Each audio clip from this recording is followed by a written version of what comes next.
Welcome to my channel. അപ്പോൾ ഇന്ന് നമ്മൾ പുതിയൊരു ടോപ്പിക്ക് സ്റ്റാർട്ട് ചെയ്യുകയാണ്. ഏതാണ് topic? Carbon and it's compounds. വളരെ ഇമ്പോർട്ടൻ്റ് ആയിട്ടുള്ള ടോപ്പിക്കാണ്. നമ്മളെന്നും ക്ലാസ് എടുക്കുമ്പോൾ പറയുന്ന പോലെ തന്നെയാണ്. This is one of the important topic. എന്തുകൊണ്ടെന്ന് വെച്ചാൽ 11th ഇത് നന്നായി പഠിക്കാനുണ്ട്, 12th ഇൻ ഡീറ്റെയിൽ ആയിട്ട് ഇത് പഠിക്കാനുണ്ട്. അപ്പോൾ ഇവിടെ നല്ല പ്രോപ്പർ ബേസ് കിട്ടിയാലേ ഉള്ളൂ നമുക്ക് എന്ത് വെച്ചാൽ അവിടെ പോയാൽ ഈസി ആയിട്ട് നമുക്ക് കാർബൺ ആൻഡ് ഇറ്റ്സ് കോമ്പൗണ്ട്സ് പഠിക്കാൻ പറ്റും. ഒരു സിമ്പിൾ ലെസനാണ്. നമ്മൾ കാര്യം മനസ്സിലാക്കിയ it is one of the most simple lesson. പക്ഷേ കാര്യം മനസ്സിലാക്കണം. So will start with our topic. അപ്പം കാർബൺ ആൻഡ് ഇറ്റ് കോമ്പൗണ്ട്, എന്തിനാണ് നമ്മൾ കാർബൺ ഒരു സെപ്പറേറ്റ് ബ്രാഞ്ച് ആക്കിയിട്ട് പഠിക്കുന്നത്? എല്ലാ എലിമെൻറ്റ്സും പീരിയോഡിക് ടേബിളിലുണ്ട്, ബട്ട് നമ്മുടെ ടെക്സ്റ്റിലോ അല്ലെങ്കിൽ നമ്മൾ കാണാറില്ല ഇന്ന എലിമെൻറ്റ്സിനെ സ്പെഷ്യലായിട്ട് നമ്മളൊരു ലെസൺ ആക്കിയിട്ട് പഠിക്കുന്നത് അല്ലേ. അപ്പോൾ തന്നെ മനസ്സിലാവുക carbon is one of the important element. അതെ, കാർബൺ ഒരു ഇമ്പോർട്ടൻ്റ് ആയിട്ടുള്ള എലിമെൻ്റ് ആണ്. എന്തുകൊണ്ടാണെന്ന് വെച്ചാൽ നമ്മൾ എവിടെ നോക്കിയാലും carbon scene in one form അത് അതർ ഫോം. എങ്ങനെയായിട്ട് എലിമെൻ്റൽ ഫോമിൽ കാണാം, അല്ലെങ്കിൽ അത് ബോണ്ടഡ് ആയിട്ടോ കോമ്പൗണ്ട് ആയിട്ടോ എങ്ങനെയായാലും നമ്മൾ കാർബണിനെ കാണും. ഇല്ല എക്സാമ്പിൾ, ഫസ്റ്റ് എക്സാമ്പിൾ നമ്മൾ ദ ഡ്രസ് വി വെയർ, അതിൽ കാർബൺ ഉണ്ട്. പിന്നെ നമ്മൾ യൂസ് ചെയ്യുന്ന ഇങ്ക് കാർബൺ ഉണ്ട്. നമ്മൾ യൂസ് ചെയ്യുന്ന പാത്രങ്ങളിൽ, അതായത് യൂട്ടൻസിൽസിൽ, അതായത് നമ്മൾ ബേൺ ചെയ്യുന്ന ഫയറിൽ, നമ്മുടെ പേപ്പറിൽ, നമ്മുടെ റബ്ബർ ബാൻഡിൽ എന്തെടുത്താലും കാർബൺ ഈസ് സീൻഡ്. അപ്പോൾ കാർബൺ ഒരു ഇമ്പോർട്ടൻറ്റ് കോമ്പൗണ്ട് അല്ലേ, ഇമ്പോർട്ടൻറ്റ് എലിമെൻ്റ് അല്ലേ. അപ്പോൾ നമ്മൾ അതിനെക്കുറിച്ച് നന്നായി പഠിക്കണം. അപ്പോൾ കാർബൺ എന്ന് പറഞ്ഞു കഴിഞ്ഞാൽ നമ്മുടെ യൂണിവേഴ്സിൽ എയറിൻ്റെ ഫോമിൽ carbon dioxide form, carbon monoxide form, വുഡിൽ എവിടെ നോക്കിയാലും carbon is seen in one form or the other form. ഇനി നമ്മുടെ ബോഡി എടുത്തു നോക്കൂ, ലിപ്പിഡ്സിൽ, പ്രോട്ടീൻസിൽ, നമ്മുടെ DNA എല്ലാത്തിലും എന്തുണ്ട്? കാർബൺ ഉണ്ട്. So we are learning because of its versatile nature. കാർബണിന് വേഴ്സറ്റൈൽ ആയിട്ടുള്ള നേച്ചർ ഉണ്ട്. വേഴ്സറ്റൈൽ എന്ന് പറഞ്ഞാൽ എന്താ? നമ്മളൊരു വേഴ്സറ്റൈൽ സിംഗർ എന്നൊക്കെ പറയും അല്ലേ. എന്താ അത്? മൾട്ടി ടാലൻറ്റഡ് അല്ലേ. അതേപോലെ ഇതിന് കുറേ വേഴ്സറ്റൈൽ നേച്ചർ ഉണ്ട്. എന്താണെന്നുള്ളത് നമ്മൾ അടുത്ത ടോപ്പിക്കിൽ പറയും. ഇപ്പം നമ്മൾ പറയാൻ പോകുന്നത് ഫസ്റ്റ് കാർബണിനെ പറ്റി അറിയണമെങ്കിൽ അതിൻ്റെ ബോണ്ടിങ് അറിയണം. ബോണ്ടിങ് അറിയില്ല, എങ്ങനെ കാർബൺ മറ്റ് എലിമെൻസുമായിട്ട് കോമ്പൗണ്ട് ഫോം ചെയ്യും. It's one of the important topic. അപ്പോൾ അതാദ്യം അറിഞ്ഞിട്ട് നമ്മൾ കാർബണിൻ്റെ ഡെപ്തിലേക്ക് പോയാൽ മതി. അതാണ് നമ്മൾ അറിഞ്ഞിരിക്കേണ്ട കാര്യം. Already we have discussed about ionic compounds. Is it? We know what is an ionic compound. An ionic bond is formed by the transfer of electron from a metal to a non-metal. നമ്മൾ ഇതിൻ്റെ detailed video ചെയ്തിട്ടുണ്ട്, link ഞാൻ മുകളിൽ കൊടുക്കുന്നുണ്ട്. അപ്പോൾ ionic compounds ചെയ്തിട്ടുണ്ട്. അപ്പോൾ ഇവർ അയണിക് ബോണ്ടാണോ ഫോം ചെയ്യുന്നത്? ഇവർക്ക് അങ്ങനെ ഡൊണേഷൻ അല്ലെങ്കിൽ ആക്സെപ്റ്റ് ചെയ്യാൻ പറ്റുമോ? ഇവിടെ കാർബൺ കോമ്പൗണ്ട്സ് ഫോം ചെയ്യുന്ന ബോണ്ടാണ് കോവാലന്റ് ബോണ്ട്. എന്ത് ബോണ്ടാണ് ഫോം ചെയ്യുന്നത്? It is known as covalent bond. ആ പേരിൽ തന്നെ ഉണ്ട് കോവാലന്റ് ബോണ്ട്. ഇവിടെ എന്ന് പറയുന്നത് it's a sharing of electrons. ആരും കൊടുക്കുന്നുമില്ല, ആരും വാങ്ങുന്നുമില്ല. എന്താ ചെയ്യുന്നത്? ഇതിൽ ഈ ബോണ്ടിങ്ങിൽ പാർട്ടിസിപ്പേറ്റ് ചെയ്യുന്ന elements they are sharing their electrons. അതുകൊണ്ട് തന്നെ ഈ കോവലന്റ് ബോണ്ട് എന്താണ്? A covalent bond is form by the sharing of electron pair between the elements. Electron പെയറിനെ ഷെയർ ചെയ്യാണ് എലിമെൻറ്റ്സിൽ തമ്മിൽ. അതിനെയാണ് എന്ത് പറയുന്നത്? Covalent bond. So what is A covalent bond? A covalent bond is formed by the sharing of electrons between the elements. Usually non-metals ആണ് covalent compounds form ചെയ്യുന്നത്. ഒന്നെങ്കിൽ സെയിം ടൈപ്പ് ഓഫ് എലിമെൻറ്റ്സ്, അതായത് Cl2 എന്തുണ്ട്? 2 chlorine atom. N2 ഇവിടെയും എന്തുണ്ട്? 2 nitrogen atom. ഇങ്ങനെ similar ആയിട്ടുള്ള elements combine ചെയ്യും കോവലന്റ് ബോണ്ട് വെച്ചിട്ട്. അല്ലെങ്കിൽ നോൺ മെറ്റൽസിൽ തമ്മിൽ CO2 കാർബണും ഓക്സിജനും തമ്മിലത്, phosphorus chloride. These are some of the examples of compounds which are using covalent bonds to connect. Covalent bonds connect in some of the compounds ആണ് ഇത്. അപ്പോൾ ഇനി എന്താ കോവലന്റ് ബോണ്ട്? എന്തുകൊണ്ട് അവർ അയണിക് ബോണ്ട് പോലെ form ചെയ്യുന്നില്ല എന്നൊക്കെ അറിയണ്ടേ? So we'll go in detail. ഇപ്പം നമ്മൾ കോവലന്റ് കോമ്പൗണ്ട്സിനെ നമ്മൾ കാർബൺ വെച്ചിട്ട് തന്നെ പറയാം. കാർബൺ അറിയാലോ, ഇതിൻ്റെ simple C. Atomic number of carbon is 6. അപ്പം ഇലക്ട്രോണിക് കോൺഫിഗറേഷൻ 2, 4. K ഷെല്ലിൽ 2, L ഷെല്ലിൽ 4. Those who don't know to write this, please watch the video that we have done for writing the electronic configuration. അതറിയാതെ ഇതൊന്നും ചെയ്യാൻ പറ്റില്ല, so watch it. അപ്പം ഇതിൻ്റെ outer most shell L ഷെല്ലിൽ എത്ര electrons ഉണ്ട്? 4 ഷെൽസ് ഉണ്ട്. അപ്പോൾ ഇതാ നമ്മൾ ഇലക്ട്രോണിക് കോൺഫിഗറേഷൻ ഇതാ ഇവിടെ വരച്ചിരിക്കുന്നു. നമുക്കറിയാം ന്യൂക്ലിയസിൽ 6 പ്രോട്ടോൺസ് ഉണ്ട്. 6 പ്രോട്ടോൺസ് എന്ന് പറഞ്ഞാൽ 6 പോസിറ്റീവ് ചാർജ് ഉണ്ട്. അപ്പോൾ ഇവിടെ 6 നെഗറ്റീവ് ചാർജും ആണ് ഉള്ളത്. ഓക്കെ, നമുക്കറിയാം ഒരു ആറ്റം ന്യൂട്രൽ ആണ്, ഒരു എലിമെന്റ് ന്യൂട്രൽ ആണ്. So it is having 6 proton and 6 electron. Inner shell അതായത് K ഷെല്ലിൽ 2 ഇലക്ട്രോൺ, ഔട്ടർ മോസ്റ്റ് ഷെല്ലിൽ 4 ഇലക്ട്രോൺ. അതാണ് നമ്മൾ കൺസിഡർ ചെയ്യുന്നത്. നമുക്കറിയാം why an element participate in a reaction. An element participate in a reaction in order to attain 8 electrons in the outermost shell. 8 electrons outermost ഷെല്ലിൽ കിട്ടാനാണ് ഏതൊരു എലിമെൻറ്റും റിയാക്ഷനിൽ പാർട്ടിസിപ്പേറ്റ് ചെയ്യുന്നത്. ഒക്ടറ്റ് റൂൾ അതൊക്കെ നമ്മൾ പറഞ്ഞിട്ടുണ്ട് ഡീറ്റെയിൽ ആയിട്ട്. അപ്പോൾ ഇവിടെ എത്ര ഇലക്ട്രോൺസ് ഉണ്ട്? 4 ഇലക്ട്രോൺസ് ഉണ്ട്. അപ്പം നമ്മൾ അയണിക് ബോണ്ടിൽ കണ്ടിട്ടുണ്ടായിരുന്നു, ഇപ്പം ഒരു 6 ഇലക്ട്രോൺസ് ആണ് ഔട്ടർമോസ്റ്റിൽ. They have a greater tendency to accept 2 electron. Or if it is having 9 electrons in the outermost shell, it has a greater tendency to lose 1 electrons. അങ്ങനെയായിരുന്നു നമ്മൾ കണ്ടുകൊണ്ടിരുന്നത്. അപ്പോൾ ഇവിടെ എന്താ 4 ഇലക്ട്രോൺ ഉണ്ട്. അപ്പോൾ നമ്മൾ വിചാരിക്കും why it can't accept a 4 electron? 4 electron ആരുടെന്നെങ്കിലും വാങ്ങിക്കൂടെ അല്ലേ? അപ്പോൾ ഈ 4 ഇലക്ട്രോണെ വാങ്ങുക എന്ന് പറഞ്ഞു കഴിഞ്ഞാൽ ഈ ഒരു ആറ്റത്തിൽ ആ ഇലക്ട്രോണിനെ ഹോൾഡ് ചെയ്ത് നിൽക്കാൻ പറ്റണം അല്ലേ? വെറുതെ വാങ്ങിയിട്ടില്ല, അതിനെ നല്ല സ്ട്രോങ് ആയിട്ട് ഹോൾഡ് ചെയ്ത് നിൽക്കാൻ പറ്റണം. അപ്പോൾ ഈ ഹോൾഡ് ചെയ്യാന്ന് പറഞ്ഞാൽ ഒരു പോസിറ്റീവും നെഗറ്റീവും തമ്മിലാണ് നമുക്കറിയാം അട്രാക്ഷൻ ഉണ്ടാവും, പോസിറ്റീവും നെഗറ്റീവും തമ്മിൽ. അപ്പോൾ ഇവിടെ ആകെ 6 പ്രോട്ടോണേ ഉള്ളൂ അല്ലേ? 6 പ്രോട്ടോണ് ഓൾറെഡി 6 ഇലക്ട്രോണിനെ അവർ ഹോൾഡ് ചെയ്യുന്നുണ്ട്. 6 പ്രോട്ടോൺ 6 ഇലക്ട്രോണിനെ ഹോൾഡ് ചെയ്യുന്നുണ്ട്. അപ്പം നമ്മളൊരു 4 ആൾക്കാരെയും 4 ഇലക്ട്രോണിനെ കൂടെ, അതായത് 4 electron if you are accepting from any other atom, എന്ത് പറ്റും? ഈ 6 പ്രോട്ടോണിന് എത്ര ആൾക്കാരെ ഹോൾഡ് ചെയ്യേണ്ടി വരും? 10 ഇലക്ട്രോൺ. ആകെ 6 പ്രോട്ടോൺ ഉണ്ട്, 10 ഇലക്ട്രോൺ ഹോൾഡ് ചെയ്യേണ്ടി വരും. അപ്പോൾ അത്രയും ഒരു ഇലക്ട്രോൺസിനെ ഹോൾഡ് ചെയ്യാൻ ന്യൂക്ലിയസിന് പറ്റില്ല.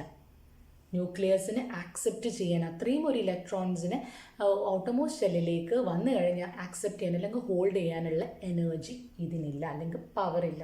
സോ ഇറ്റ് കനോട്ട് ആക്സെപ്റ്റ് എന്ന് പറഞ്ഞാൽ നമ്മൾ അട്രാക്ട് ചെയ്യുന്നു. So it cannot accept that 4 electron അല്ലേ? അപ്പം നമ്മൾ വിചാരിക്കും ഓക്കെ 4 ഇലക്ട്രോൺ ആക്സെപ്റ്റ് ചെയ്യേണ്ട. K ഷെല്ലിലെ മാക്സിമം നമ്പർ ഓഫ് ഇലക്ട്രോൺസ് 2 ആണ് അല്ലേ? അപ്പോൾ 2 ഇലക്ട്രോൺസ് കംപ്ലീറ്റ്ലി ഫിൽഡ് ആണെങ്കിലും ആ ഒരു ആറ്റം സ്റ്റേബിൾ ആണ്.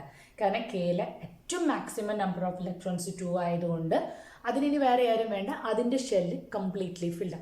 അപ്പോൾ നമ്മൾ വിചാരിക്കും എന്തുകൊണ്ട് why it can loose it's 4 electron and it can be stable. 4 electron അങ്ങ് കൊടുത്താൽ സ്റ്റേബിൾ ആയിക്കൂടെ?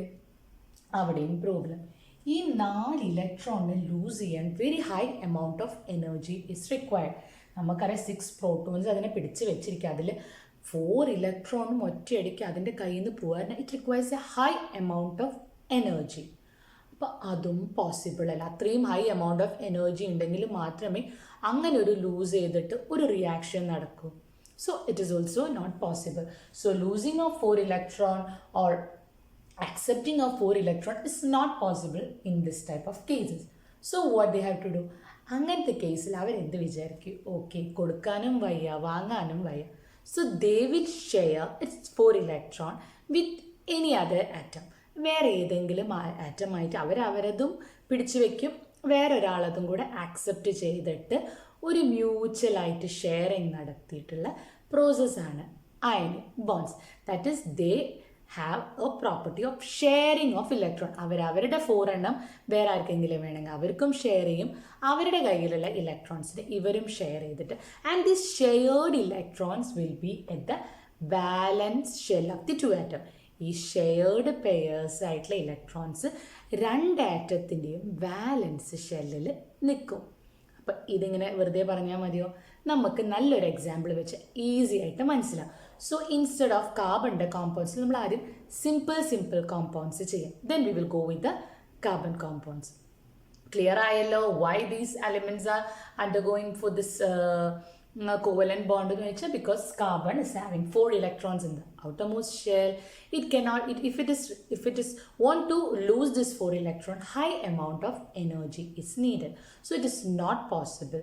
And apart, if it is accepting 4 electron, the nucleus or the positive charge can't hold all the 4 electrons together. That is വരുന്ന 4 electron. So it is not possible to accept electron. This is why carbon is undergoing with the sharing of electrons. So this can be more easily explained by giving some examples. കുറച്ച് example പറഞ്ഞുതരാം, ഈസിയാണ്. This is one of the important ടോപ്പിക്കാണ്. Covalent bond, ionic bond എന്ന് പറഞ്ഞാൽ നമുക്ക് chemistry പഠിക്കുന്നിടത്തോളം കാലം വേണം, എന്നാലേ നമുക്ക് എപ്പോൾ ചോദിച്ചാലും കോവലന്റ് ബോണ്ട് എന്താ, it's a sharing of electron. Ionic bond എന്താ, അതായത് ലൂസിങ് ആൻഡ് ആക്സെപ്റ്റിങ്, ഒരാൾ കൊടുക്കുന്നു ഒരാൾ വാങ്ങുന്നു. Okay, we will go with examples. ഏറ്റവും സിമ്പിളായിട്ടുള്ള എക്സാമ്പിൾ പറയുകയാണ് ഹൈഡ്രജൻ മോളിക്യൂൾ. ഹൈഡ്രജന് ഒരിക്കലും നമുക്ക് ഒറ്റയ്ക്ക് കാണാൻ പറ്റില്ല, ഹൈഡ്രജൻ ആറ്റമായിട്ട്. Always it will stay like hydrogen molecule or with any other elements. എന്തുകൊണ്ടാണ് അങ്ങനെ ഹൈഡ്രജൻ മോളിക്യൂൾ അല്ലെങ്കിൽ ഹൈഡ്രജൻ ഒറ്റയ്ക്ക് നിൽക്കാൻ പറ്റില്ല നമ്മൾ പറയുന്നത്? Again, you know the atomic number of hydrogen. Hydrogen atomത്തിന്റെ atomic number എന്ന് പറയുന്നത് 1 ആണ്. So we know that 1 proton and 1 electron. Number of protons will always be equal to number of electrons. Atomic number എന്ന് പറയുന്നത് ഇലക്ട്രോൺസിന്റെ number ആണ്. So 1 പ്രോട്ടോണും 1 ഇലക്ട്രോണും ഉണ്ട്. അപ്പം നമുക്കറിയാം ഇത് ഏത് ഷെല്ലാണ്? K shell. കെ ഷെല്ലിൽ മാക്സിമം നമ്പർ ഓഫ് ഇലക്ട്രോൺസ് നമുക്കറിയാം 2 ആണ് അല്ലേ. അപ്പോൾ ഒരു ഷെല്ലിന് നമ്മൾ ഓൾറെഡി ഒക്ടറ്റ് റൂളിൽ പറഞ്ഞിട്ടുണ്ട്, ഔട്ടർ മോസ്റ്റ് ഷെല്ലിൽ 8 ഇലക്ട്രോൺസ് ആണ് ഏറ്റവും സ്റ്റേബിൾ ആവുന്ന സ്റ്റേറ്റ്. ബട്ട് ഈ കെ ഷെല്ലെന്ന് പറഞ്ഞാൽ അതിൽ മാക്സിമം 2 ഇലക്ട്രോൺ ആണ്. അപ്പോൾ അതിന് എത്ര ഇലക്ട്രോൺസ് മതി? 2 ഇലക്ട്രോൺസ് ആണ് ഏറ്റവും സ്റ്റേബിൾ ആക്കുന്നത്. 2 ഇലക്ട്രോൺസ് ആണ് ഏറ്റവും സ്റ്റേബിൾ ആയിട്ടുള്ള കണ്ടീഷൻ കെ ഷെല്ലിൻ്റെ കേസിൽ. അപ്പോൾ ഇതിന് എന്ത് വേണം? 1 more ഇലക്ട്രോൺ വേണം. എന്നാൽ എന്തായി? കെ ഷെല്ലിൽ 2 ഇലക്ട്രോണുമായി അത് സ്റ്റേബിളാണ്. So it will always stay. ഒരിക്കലും അത് ഒറ്റയ്ക്ക് നിൽക്കാൻ പറ്റില്ല, അത് അൺസ്റ്റേബിൾ ആണ്. അതിൻ്റെ കയ്യിൽ 1 ഇലക്ട്രോൺ. അപ്പോൾ always it will search for. നമ്മളിപ്പോൾ പറയില്ലേ, ഒരാൾക്ക് അൺസ്റ്റേബിൾ ആയിട്ട് ഒരാൾ ഒരിക്കലും അവരെപ്പോഴും സ്റ്റെബിലിറ്റിയാണ്. കുറേ നേരം നിൽക്കുന്ന ഒരാൾ എവിടെയെങ്കിലും ഇരിക്കാനല്ലേ നോക്കുള്ളൂ. അതായത് അൺസ്റ്റേബിൾ സ്റ്റേറ്റിലായ നമ്മളായാലും സ്റ്റേബിൾ ആവാനേ നോക്കുള്ളൂ. അതേപോലെ ഇതൊരു അൺസ്റ്റേബിൾ ആയതുകൊണ്ട് ഇത് എങ്ങനെ വന്നാലും ആരെയും കൂടെ കമ്പൈൻ ചെയ്യും. So what it will do, ഈ ഹൈഡ്രജൻ ആറ്റം വേറെ ഒരു ഹൈഡ്രജൻ ആറ്റത്തിൻ്റെ കൂടെ എന്ത് ചെയ്യും? അവർ ഈ ഇലക്ട്രോൺസിനെ അങ്ങ് ഷെയർ ചെയ്യും. കാരണം ഇവിടെ കൊടുക്കാനും വയ്യ വാങ്ങാനും വയ്യ. 1 പ്രോട്ടോണും 1 ഇലക്ട്രോൺ. ആ ഇലക്ട്രോണിന് ആർക്കെങ്കിലും കൊടുക്കാൻ വയ്യ, പിന്നെ അവിടെ ഇലക്ട്രോൺ ഉണ്ടല്ല. ഇനി ഇവിടുന്ന് ഒറ്റയടിക്ക് ആക്സെപ്റ്റ് ചെയ്യാനോ അതും പറ്റില്ല, കാരണം ഒരു പ്രോട്ടോണേ അവിടെ ഉള്ളൂ. അപ്പോൾ ആ ഒരു പ്രോട്ടോൺ ഒരു ഇലക്ട്രോണിനെ കൂടെ കയ്യിൽ വെക്കാനൊന്നും വയ്യ. So what it will do, they will undergo with sharing. അപ്പോൾ എന്ത് ചെയ്യും? 2 ഹൈഡ്രജൻ ആറ്റം, ഇതൊരു ഹൈഡ്രജൻ ആറ്റം, ഇത് വേറൊരു ഹൈഡ്രജൻ. ഇവരെ കയ്യിൽ ഈ ഒരു ഇലക്ട്രോൺസിനെ കണ്ടില്ല, അവർ ഷെയർ ചെയ്യും. ആ ഷെയർ ചെയ്തിട്ട് അതൊരു ബോണ്ട് സ്ട്രക്ചറിൽ നമ്മൾ വരയ്ക്കണം. എക്സാമിന് പലപ്പോഴും ചോദിക്കാറുണ്ട്. അതായത് ഇതിൻ്റെ കയ്യിലൊരു ഇലക്ട്രോണും ഇത് വേറൊരു ഹൈഡ്രജൻ്റെ കയ്യിൽ 1 ഇലക്ട്രോണും ആണ്. ഇനി ഇവരിതെങ്ങനെയാണ് കമ്പൈൻ ചെയ്യാന്ന് വെച്ചാൽ,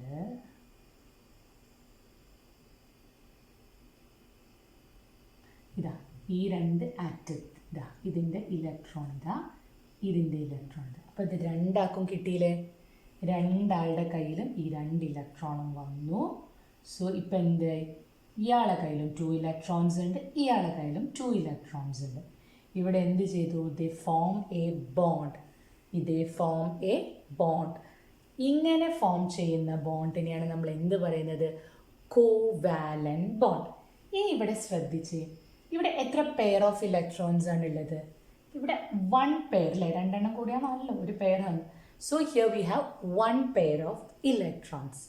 അപ്പോൾ ഇങ്ങനെ 1 പെയർ ഓഫ് ഇലക്ട്രോൺസിനെ ഷെയർ ചെയ്ത് ഉണ്ടാവുന്ന ബോണ്ടിനെ നമ്മൾ പറയും single covalent bond or single bond. എന്താ പറയുക? സിംഗിൾ കോവലന്റ്, ഒരൊറ്റ ഇലക്ട്രോൺ അല്ലേ, ഒരു pair. Single covalent bond or single bond എന്ന് പറയും. ഇതൊക്കെ നമ്മൾ വലിയ ക്ലാസ്സിലെത്തിയാൽ ഇത് കുറെ പഠിക്കാനുണ്ട്. Single bond, double bond. When A single pair of electrons, when A single pair, ഒരൊറ്റ pair, single pair of electrons are shared between the elements, then that bond is known as single covalent bond. 1 mark no 2 mark no ചോദിക്കാം. What is a single covalent bond? Explain it with example. A single covalent bond is formed by the sharing of a single pair of electrons. ഒരു single pair of electrons വെച്ച് ഉണ്ടാവുന്ന covalent ബോണ്ടിനെ നമ്മൾ single covalent എന്ത് bond എന്ന് പറയും. Example, ഏറ്റവും simple example ആണ് formation of hydrogen molecule. Clear ആയല്ലോ? ക്ലിയർ ആയി. അപ്പോൾ ഇതാ അടുത്ത example, how A nitrogen molecule is form. എങ്ങനെയാണ് നൈട്രജൻ മോളിക്യൂൾ ഉണ്ടാവുന്നത്? Show the electron dot structure for the formation of nitrogen molecule. ഇങ്ങനെയും ചോദിക്കാം. അപ്പോൾ ഇതാ നൈട്രജൻ്റെ അറ്റോമിക് നമ്പർ എന്ന് പറയുന്നത് Z = 7. അപ്പോൾ അവിടെ എത്ര പ്രോട്ടോൺസ് ഉണ്ട്, എത്ര ഇലക്ട്രോൺസ് ഉണ്ട്? 7 പ്രോട്ടോൺസ്, 7 ഇലക്ട്രോൺസ്. Electronic configuration 2, 5. വീണ്ടും പറയാണ്, those who don't know this, how to write this electronic configuration, watch the video of writing the electronic configuration. അപ്പോൾ ഇനി ഡോട്ട് സ്ട്രക്ചറിൽ നമ്മൾ എന്തൊക്കെ റെപ്രസെൻറ്റ് ചെയ്യുന്നുണ്ട്? Only the outermost number of electron, outermost ഷെല്ലിലെ ഇലക്ട്രോൺസിൻ്റെ നമ്പർ. ഇതാ ഇനിയിപ്പോൾ ഷെല്ലൊന്നും വരച്ചിട്ടല്ല നമ്മൾ കോവലന്റ് ബോണ്ടിൽ കാണിക്കുക. നൈട്രജൻ്റെ ഔട്ടർമോസ്റ്റിൽ എത്രയുണ്ട്? 5 ഇലക്ട്രോൺസ് ഉണ്ട്. അപ്പോൾ ഇതിന് എത്ര ഇലക്ട്രോൺ കൂടെ വേണം? 6, 7, 8. ഔട്ടർമോസ്റ്റിൽ 8 ഇലക്ട്രോൺസ് കിട്ടാൻ 3 more it requires. Here also nitrogen cannot accept or lose its electron. So what it will do? It will share it electron. അത് വേറൊരു നമ്മൾ നൈട്രജൻ മോളിക്യൂൾ ആണേ പറയുന്നത്. അപ്പോൾ അമോണിയൊക്കെ ആണെങ്കിൽ അത് വേറെ തരത്തിൽ. അപ്പം nitrogen molecule, so it will share, അതായത് വേറൊരു നൈട്രജൻ മോളിക്യൂളും ഇതാ അതിൻ്റെ കയ്യിലും 5 ഇലക്ട്രോൺ. ഇത് നൈട്രജൻ്റെ, ഇത് ഈ നൈട്രജൻ്റെ. എന്നിട്ട് ഈ നൈട്രജൻ എന്ത് ചെയ്യും? ഇതിന് 3 അല്ലേ വേണ്ടത്? ഈ 3, അതായത് തൊട്ടടുത്തുള്ള നൈട്രജൻ്റെ 3നെ കൂടെ അതിൻ്റെ ഗ്യാങ്ങിലേക്ക് വരുത്തും. ഇയാൾ എന്ത് ചെയ്യും? ഈ 3നെയും കൂടെ ഇതിൻ്റെ ഗ്യാങ്ങിലേക്ക് വരുത്തും. അപ്പോൾ ഈ സർക്കിൾ ഒന്ന് ശ്രദ്ധിച്ച് എത്ര ഇലക്ട്രോൺസ് ഉണ്ട്? 1, 2, 3, 4, 5, 6, 7, 8. നൈട്രജൻ ഓക്കെ ആയല്ലോ. ഇനി ഈ നൈട്രജൻ നോക്കി, 1, 2, 3, 4, 5, 6, 7, 8 ഇലക്ട്രോൺസ് ആയില്ലേ? അപ്പോൾ എന്തായി? നൈട്രജൻ ഇവിടെ ഒരു ബോണ്ട് ഫോം ചെയ്തു. ഇവിടെ എത്ര പെയർ ഓഫ് ഇലക്ട്രോൺസ് ഷെയർ ചെയ്തു? ഇവിടെ 3 പെയർ ഓഫ് ഇലക്ട്രോൺസ് അല്ലേ? എത്ര പെയറാണ്? 1, 2, 3. അതായത് 3 പെയർ ഓഫ് ഇലക്ട്രോൺസിന് ഷെയർ ചെയ്തു. അപ്പോൾ എന്താ? If 2 elements or atoms share 3 pair of electrons, then that bond is known as triple covalent bond. എന്താ പറയുക അതിനെ? ട്രിപ്പിൾ കോവാലന്റ് ബോണ്ട് അല്ലെങ്കിൽ ട്രിപ്പിൾ ബോണ്ട് എന്നും നമ്മൾ പറയും. എന്ത് പറയും? Triple bond. അപ്പം സിംഗിൾ ബോണ്ടിന് നമ്മളൊരു എക്സാമ്പിൾ പഠിച്ചു, ട്രിപ്പിൾ ബോണ്ട് ഒരു എക്സാമ്പിൾ പഠിച്ചു. അപ്പം നൈട്രജൻ ഇതും ചോദിക്കുക. What S triple covalent bond, and explain it with an example. A triple covalent bond is formed by the sharing of 3 electron pairs. 3 electron pairs. A pair ഭയങ്കര important. 3 electrons അല്ല, by the sharing of 3 electron pairs. Example is the formation of nitrogen molecule. അപ്പോൾ ഇതൊക്കെ എഴുതുമ്പോൾ എന്ത് എഴുതാം? Nitrogen, the atomic number is 7, the electronic configuration is 2, 5, and you have to draw the electronic dot structure for the nitrogen, and which is equivalent to, ഇങ്ങനെ 3 lines ഒക്കെ which is equivalent to നമുക്ക് ഇങ്ങനെ കാണിക്കാം. ഇനി ബാക്കിയുള്ള 2 ഇലക്ട്രോണും നമ്മൾ കാണിക്കേണ്ട ഇവിടെയുള്ള കണ്ടു, which is equivalent to nitrogen molecule. ഇതിൻ്റെ അർത്ഥം എന്താ? നൈട്രജൻ ഈ നൈട്രജനുമായിട്ട് 3 പെയർ ഓഫ് ഇലക്ട്രോൺസ് ബോണ്ട്. ഈ ലൈൻ്റെ മീനിങ് എന്നതാ? ഒരു ഇലക്ട്രോൺ ഇവിടെ, ഒരു ഇലക്ട്രോൺ, ഒരു ഇലക്ട്രോൺ ഇവിടെ, ഒരു ഇലക്ട്രോൺ. അപ്പോൾ 3 പെയർ ഓഫ് ഇലക്ട്രോൺസിന് ഷെയർ ചെയ്തിട്ട് it is forming a triple bond. ഇനി എവിടെ നമ്മൾ ഇങ്ങനെ ഒരു വര കണ്ട അത് മനസ്സിലാക്കണം, it represent a bonding in chemistry. കെമിസ്ട്രിയിലാണെങ്കിൽ ഇതായിട്ട് ഇങ്ങനെ ഒരു ബോണ്ട് ഇട്ടാൽ എന്ത് മനസ്സിലാക്കണം? ഇവിടെ നൈട്രജനും ഈ നൈട്രജനും തമ്മിൽ ഒരു ട്രിപ്പിൾ ബോണ്ട് ഉണ്ടാവും. അല്ലാതെ ഇത് വെറുതെ ഇടുന്ന വരകളല്ല. മനസ്സിലായല്ലോ? So will go with the next example the formation of oxygen molecule. നമ്മൾ ഓരോ എക്സാമ്പിളും ഡീറ്റെയിൽ ആയിട്ട് പറയുന്നത് എക്സാമിന് എങ്ങനെയും ചോദിക്കും. സോ ഇറ്റ് ബി വെരി തെറോ വിത്ത്. അപ്പം പഠിക്കുന്നത് നല്ല മനസ്സിലാക്കി പഠിച്ചാൽ ഒരിക്കലും നമുക്ക് കൺഫ്യൂഷൻ ഉണ്ടാവില്ല. സോ ഓക്സിജൻ മോളിക്യൂൾ, ഓക്സിജൻ ഇതേ പറഞ്ഞ പോലെ ഓക്സിജൻ ആറ്റമായിട്ട് കാണത്തില്ല, എപ്പോഴും ഓക്സിജൻ മോളിക്യൂളായിട്ട്, അല്ലെങ്കിൽ it will be combined with any other element. So O2, ഓക്സിജനിൽ ഇത് O2ൻ്റെ ആറ്റോമിക് നമ്പർ അല്ല കേട്ടോ. ഓക്സിജൻ്റെ ആറ്റോമിക് നമ്പർ നമുക്കറിയാം. ഓക്സിജൻ്റെ atomic number is 8. What is how we can write the electronic configuration is 2 6. Outermost ഷെല്ലിൽ ഇനി നമ്മൾ വരയ്ക്കുന്നൊക്കെ ഇലക്ട്രോൺ ഡോട്ട് സ്ട്രക്ചറാണ്. എത്ര ഇലക്ട്രോൺസ് എത്രയുണ്ട് ഔട്ടർമോസ്റ്റ് ഷെല്ലിൽ? 1 2 3 4 5 6. എത്ര ഇലക്ട്രോണോടെ വേണം? 2 more ഇലക്ട്രോൺ. അപ്പോൾ ഇത് വരയ്ക്കുമ്പോൾ ചിലവർക്ക് കൺഫ്യൂഷൻ ഉണ്ടാവും, എങ്ങനെയാണ് ഇപ്പം ഇതിനെ ഷെയർ ചെയ്ത് വരയ്ക്കാം. അപ്പം ഈ ഏത് എലിമെൻറ്റിൻ്റെ അടുത്തേക്കാണോ അത് ഷെയർ ചെയ്യാൻ ഉദ്ദേശിക്കുന്നത് അതിൻ്റെ അടുത്ത് വെക്കണം അതിൻ്റെ ഇപ്പം നമുക്ക് 2 ഇലക്ട്രോൺസ് അല്ലേ വേണ്ടത്. അപ്പം നമ്മളിവിടെ 2 ഇലക്ട്രോൺസ് വരച്ച് വെക്കുക. എന്തുകൊണ്ടെന്ന് വെച്ചാൽ എന്നാലല്ലേ നമുക്ക് വേറൊരു എലിമെൻ്റായിട്ട് ആ 2 ഇലക്ട്രോൺ ഷെയർ ചെയ്യാൻ പറ്റൂ. അല്ലാതെ ഞാനിതിപ്പം ഇവിടെ വരച്ച് കഴിഞ്ഞാൽ ഞാൻ ഈ ഓക്സിജനെ ഇവിടെ വരച്ചെന്ന് വിചാരിക്കുക, ഞാൻ എങ്ങനെ ഷെയറിങ് കാണിക്കും? എനിക്കിപ്പോൾ ഷെയറിങ് കാണിക്കാൻ നല്ല ബുദ്ധിമുട്ടല്ലേ. ഇതിങ്ങനെ വന്നു, പിന്നെ ഞാൻ എങ്ങനെയാണ് അതിനെ കാണിക്കുക? എനിക്ക് കാണിക്കാൻ ബുദ്ധിമുട്ടാണ്.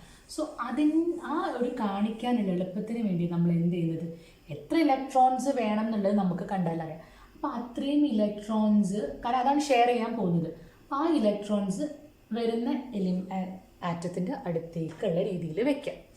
എന്നിട്ട് അടുത്ത ഓക്സിജൻ ആറ്റം വരച്ചു, അതിൻ്റെ ഔട്ടർമോസ്റ്റ് ഷെല്ലിലും 6 ഇലക്ട്രോൺ. ഇനിയാണ് നമ്മൾ സർക്കിൾ വരയ്ക്കാൻ പോകുന്നത്. അപ്പോൾ എന്ത് ചെയ്യുക, ഈ 2നെയും കൂടെ നമ്മളിങ്ങനെ എടുക്കല്ലേ. അപ്പോൾ കണ്ടോ കറക്റ്റായി. അപ്പോൾ എന്ത് ചെയ്യണം, ഇയാളും എന്ത് ചെയ്യണം, ഈ 2നെ കൂടെ ഇന്നെടുത്തു. കറക്റ്റായല്ലോ. ഇതാ ഈ രണ്ടാൾക്കാർ ഈ ബോണ്ടിങ് ഇവിടെ കാണിക്കേണ്ട കേട്ടോ, ഞാൻ നിങ്ങൾക്ക് മനസ്സിലാൻ വേണ്ടി മാത്രം. ഈ രണ്ടാൾക്കാരും അവിടെ ബോണ്ട് ചെയ്യുന്നുണ്ട്, അതാണ് അവിടെ കാണിക്കുന്നത് കേട്ടോ.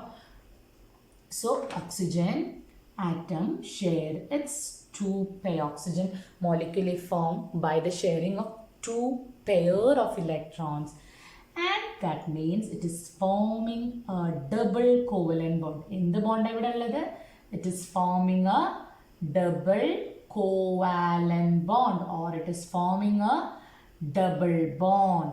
Adayathu if 2 elements combined by the sharing of 2 pair of electron, then it is known as double covalent bond. ഇവിടെ നിങ്ങൾക്ക് ഡൗട്ട് ഉണ്ടെങ്കിൽ ഇവിടെ 2 ആൾക്കാരെ വരച്ചത്, കാരണം ഒരു ഇലക്ട്രോൺ വെച്ചിട്ട് ആരും ബോണ്ട് ഫോം ചെയ്യില്ല. അപ്പോൾ കണ്ടോ, ഒരു പെയർ. ഇപ്പോൾ 2 പെയർ ഓഫ് ഇലക്ട്രോൺസിനെ ബോണ്ട് ചെയ്തിട്ടുണ്ടെങ്കിൽ നമ്മൾ അതിനെന്ത് പറയും? Double covalent bond. So in oxygen molecule it is having a double bond. അപ്പോൾ അറ്റ്ലീസ്റ്റ് നിങ്ങൾ ഇങ്ങനെ 2-3 എക്സാമ്പിൾ അതിൻ്റെ വാലൻസി, നൈട്രജനും ഓക്സിജനും ഹൈഡ്രജനൊക്കെ നമുക്ക് വാലൻസി അറിയാമല്ലോ. വാലൻസി മീൻസ് അറ്റോമിക് നമ്പർ അറിയുന്നത് പഠിച്ച് വെക്കുക. ഇവിടെയും ചോദിക്കുക explain double bond with an example. Clear ആണല്ലോ? ക്ലിയർ ആണ്. So we will go with the next പറയുന്നത് കാർബൺ ഡൈ ഓക്സൈഡ് മോളിക്യൂൾ. നമ്മൾ എന്നും കേൾക്കുന്ന ആൾക്കാണ് കാർബൺ ഡൈ ഓക്സൈഡ്. ഇനി നമ്മൾ കാർബണിൻ്റെ 1-2 കോമ്പൗണ്ട്സിൽ പോവാം. കാർബൺ ഡൈ ഓക്സൈഡ് മോളിക്യൂളാണ് ഫോം ചെയ്യുന്നത്. ആദ്യം നമ്മൾ എന്ത് ചെയ്യണം, നിങ്ങളോട് ചോദിക്കുക draw the electron dot structure for the formation of carbon dioxide molecule. അപ്പോൾ നിങ്ങൾ ഡീറ്റെയിൽ ആയിട്ട് നീറ്റാക്കി ഇങ്ങനെ തന്നെ പഠിക്കുക. ആദ്യം കാർബൺ എഴുതുക. We know the atomic number of carbon is 6.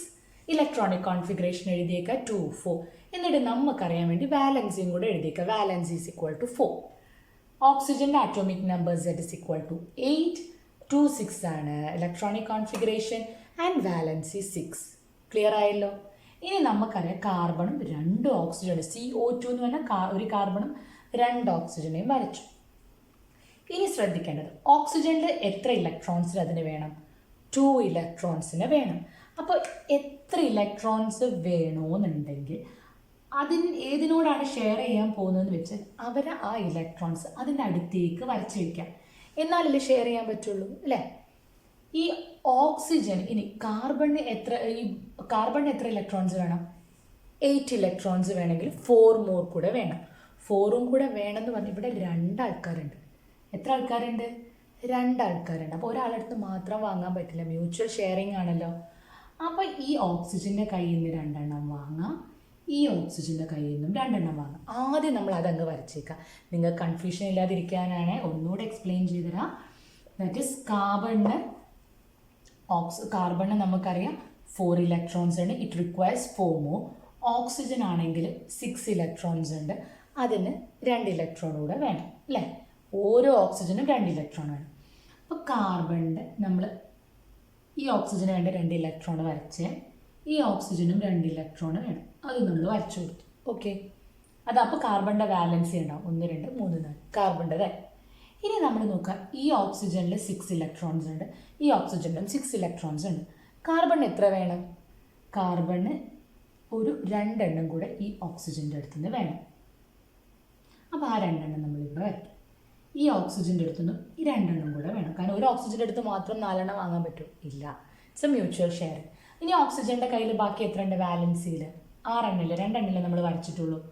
1 2 3 4 5 6 1 2 3 4 5 6 2 4 2 4 കണ്ടോ? ഇപ്പോൾ 6 ഇലക്ട്രോൺസ്. ഇപ്പോൾ ഓക്സിജൻ മാത്രം എടുത്തു 1 2 3 4 5 6. ഈ ഓക്സിജൻ മാത്രം എടുക്കും 1 2 3 4 5 6. കാർബൺ മാത്രം കൺസിഡർ ചെയ്യും 1 2 3 4. മനസ്സിലായല്ലോ? ഇത് കാർബണിൻ്റെ സ്ട്രക്ചർ, ഇത് ഓക്സിജൻ്റെ സ്ട്രക്ചർ. അപ്പോൾ എല്ലാവരും വാലൻസിയും നമ്മൾ ഡോട്ട് ചെയ്ത് കാണിച്ച് ഇനി നമ്മൾ എന്ത് ചെയ്യണം? ഷെയറിങ് നടക്കണം. ഇത് കാണുമ്പോൾ ഭയങ്കര എളുപ്പമാണ്. നമ്മളൊന്ന് ഒറ്റയ്ക്കിരുന്ന് വരയ്ക്കുമ്പോഴാണ് നമുക്ക് അത് അയ്യോ ഇതെങ്ങനെയായിരുന്നു എന്നുള്ളത്. അതുകൊണ്ടാണ് ഇത്ര ഡീറ്റെയിൽ ആയിട്ട് പറയുന്നത്. അപ്പോൾ ഇതിന് 8 ഇലക്ട്രോൺസ് വേണം അല്ലേ? അപ്പോൾ ഇതെന്ത് ചെയ്യും? ഈ കാർബണിനോട് ചോദിക്കും, ആ 2 ഇലക്ട്രോൺ ഞാൻ എടുത്തേക്കട്ടെ. കാർബൺ പറയും ഓക്കെ. ഇയാൾ എന്ത് ചെയ്തേക്കും? ഈ കാർബണിൻ്റെ ഈ 2 ഇലക്ട്രോൺ ഷെയർ ചെയ്തു. സ്വന്തമായിട്ട് എടുത്തിട്ടില്ല കേട്ടോ, ഷെയർ ചെയ്തു. ഈ കാർബൺ എന്ത് ചെയ്യണം? 1 2 3 4 5 6. അതിൻ്റെ കയ്യിൽ ഓൾറെഡി 4 എണ്ണം ഉണ്ട്. പിന്നെ ഇവരുടെ കയ്യിലുള്ള ഈ 4 ആൾക്കാർ, അതായത് അപ്പുറത്തുള്ള ഓക്സിജൻ്റെ 2 എണ്ണം ഇപ്പുറത്തുള്ള ഓക്സിജൻ്റെ 2 എണ്ണം കൂടെ എടുത്തപ്പോൾ എന്തായി? ആഹാ, നല്ല ഭംഗിയുള്ളൊരു പിക്ചർ വന്നല്ലേ? അപ്പോൾ കണ്ടോ, ഇതാ വിച്ച് ഇസ് ഈക്വാലൻറ്റ് ടു. ഇത് കാണിക്കുന്നത് എങ്ങനെയാണ് ബോണ്ട്.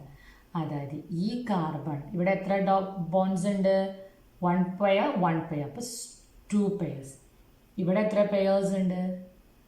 2 പെയർസ്. കണ്ടോ? So it is forming a carbon dioxide molecule. ഇതാണ് കാർബൺ ഡൈ ഓക്സൈഡ് മോളിക്യൂൾ. ഇതിൽ കണ്ടോ, ദർ ഇസ് ഡബിൾ ബോണ്ട്. എന്ത് ബോണ്ട് ഉണ്ട്? 2 ഡബിൾ ബോണ്ട്. ഇവിടെ ഒരു ഡബിൾ ബോണ്ട്, ഇവിടെ ഒരു double bond. So carbon dioxide is having 2 double bond. How a double bond is formed? A double bond is formed by the sharing of 2 pair of electrons. Clear ആയല്ലോ? Simple അല്ലേ? സിമ്പിളാണ്. ഒന്ന് ഒറ്റയ്ക്കിരുന്ന് ചെയ്ത് നോക്കുന്നത്, പഠിച്ചു കഴിഞ്ഞാൽ ഭയങ്കര ഈസി. അത് മനസ്സിലായല്ലോ അല്ലേ? സോ എക്സാമ്പിൾ ഇസ് കാർബണിൻ്റെ ഒരു കോമ്പൗണ്ടാണ് CH4. ഈ ലെസണിൽ തന്നെ നമുക്കിത് കുറേ പഠിക്കാനുണ്ട്. ഈ CH4 എന്താ, എങ്ങനെയാണ് പേര് കൊടുക്കുന്നതൊക്കെ നമ്മൾ പഠിക്കും കേട്ടോ. It's called as methane, CH4. Carbon atomic number 6 ആണ്. ഹൈഡ്രജൻ്റെ ആറ്റോമിക് നമ്പർ 1 ആണ്. We know hydrogen requires 1 more electron and carbon requires 4 more electrons. അപ്പോൾ അതിനനുസരിച്ചിട്ട് വേണം നമ്മൾ വരയ്ക്കാൻ. നമ്മൾ ആദ്യം കാർബൺ അങ്ങ് സെൻറ്ററിൽ വരച്ചേക്കാം. കാർബൺ നമുക്കറിയാം 4 ഇലക്ട്രോൺസ് ഉണ്ട് അല്ലേ? 1 2 3 4. ഇനി ഓരോ ഹൈഡ്രജൻ, അതായത് 4 ഹൈഡ്രജൻ ഉണ്ട്. ഓരോ ഹൈഡ്രജനും കാർബണിൻ്റെ ഓരോ ഇലക്ട്രോൺസ് വേണം. അപ്പോൾ ഈ ഒരു ഇലക്ട്രോണിനെ കാർബൺ എടുക്കാം, ഹൈഡ്രജൻ എടുക്കാം. ഇത് ഹൈഡ്രജൻ്റെ ഇലക്ട്രോൺ ആയിട്ട് വരയ്ക്കണേ. ഹൈഡ്രജൻ എടുക്കും. അപ്പോൾ കണ്ടോ, ഈ ഹൈഡ്രജന് കാർബണിൻ്റെ ഓരോ ഇലക്ട്രോണിൻ്റെ അടുത്തും വരയ്ക്കാം. എന്നാലല്ലേ ഓരോ ഹൈഡ്രജനും കാർബണിൻ്റെ കിട്ടുക. അപ്പോൾ നോക്കിയേ, ഹൈഡ്രജൻ ഇപ്പോൾ 2 എണ്ണം ഹാപ്പിയായി. ഈ ഹൈഡ്രജൻ കാർബണിൻ്റെ ഒന്നും ഹൈഡ്രജൻ്റെ കയ്യിലൊന്നും, അതും ഹാപ്പിയായി. ഇതും ഹാപ്പിയായി. ഇതും എന്ത്? ഇതും നോക്കി. ഇനി എന്ത് വേണം? ഇനി എന്താ വേണ്ടത്? ഞാൻ പറഞ്ഞില്ല, നമ്മൾ വരയ്ക്കുന്നത് കൃത്യമായിട്ട് അടുത്തേക്ക് എത്തിയിട്ടില്ലെങ്കിൽ എന്ത് പറ്റില്ല, നമുക്ക് കാർബണിൻ്റെ ഷെയറിങ് വരയ്ക്കുമ്പോൾ ബുദ്ധിമുട്ടാണ്. ഈ ഹൈഡ്രജൻ്റെ ഒന്നും കാർബണിൻ്റെ ഒന്നും, അങ്ങനെ എത്ര എണ്ണമായി? 4 കാർബണും 4 ഹൈഡ്രജനും. അപ്പോൾ ആ 4 ഹൈഡ്രജനോട് കാർബൺ പറയും നിങ്ങളുടെ ഇലക്ട്രോൺസ് നമുക്ക് ഷെയർ ചെയ്യാം. അങ്ങനെ ഇവരങ്ങ് ഷെയർ ചെയ്യാണ്. കണ്ടോ? അപ്പോൾ കാർബൺ എത്ര എണ്ണം കിട്ടി? 8 ഇലക്ട്രോൺസ്. ഇവിടെ എന്ത് ബോണ്ടാ നോക്കിയേ? കാർബണും ഇവിടെ ഒരു ഹൈഡ്രജൻ, ഇവിടെ ഒരു ഹൈഡ്രജൻ, ഇവിടെ ഒരു ഹൈഡ്രജൻ, ഇവിടെ ഒരു ഹൈഡ്രജൻ. ഇവിടെ എന്തുണ്ടെന്ന് മനസ്സിലാക്കണം, 2 ഇലക്ട്രോൺ. ഈ വരയൊക്കെ 2 ഇലക്ട്രോൺസ് ആണ്, ഓരോ വരയും 2 ഇലക്ട്രോൺസ് ആണ്. കണ്ടോ, കാർബണിന് 4 സിംഗിൾ കോവലന്റ് ബോണ്ട് ഉണ്ടായി, അങ്ങനെ CH4 ഉണ്ടായി. മനസ്സിലായല്ലോ? സിമ്പിൾ അല്ലേ? സിമ്പിളാണ്, വളരെ സിമ്പിളായൊരു ടോപ്പിക്. അപ്പം നമ്മൾ പറയാം, that is covalent bond. Covalent bond is form by the mutual sharing of electron pairs. If one single pair of electrons are shared between the electrons, then it is called a single covalent bond. If double electrons, 2 pair of electrons are shared between the elements, then it is called double covalent bond. If 3 electron pairs are shared between the elements, then it is called triple covalent bond. മനസ്സിലായല്ലോ? ഇനി ഇവിടെ പറഞ്ഞൊരാളുണ്ട്, covalency. എന്താണ് covalency? എന്താ covalency? എന്തൊരു പ്രത്യേക ടേമിലെ എന്താ കോവലൻസി എന്ന് പറഞ്ഞാൽ, the number of electrons contributed by an atom. The number of electrons contributed by an atom for the formation of the covalent bond.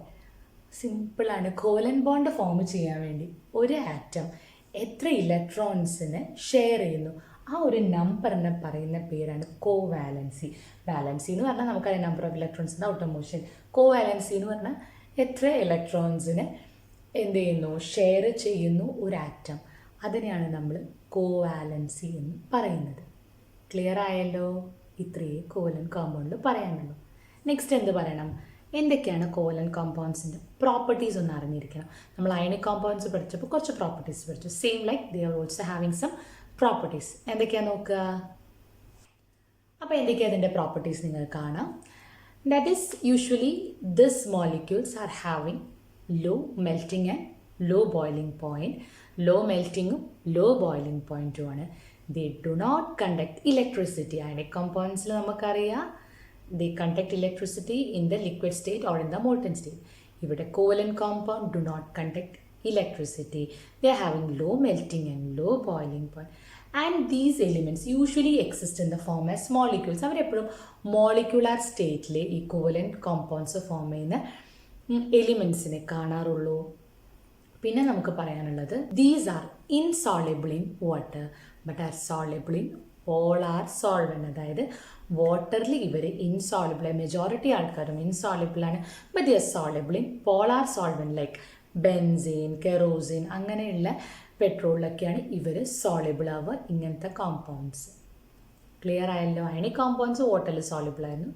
These compounds are not soluble in water. Clear? Clear.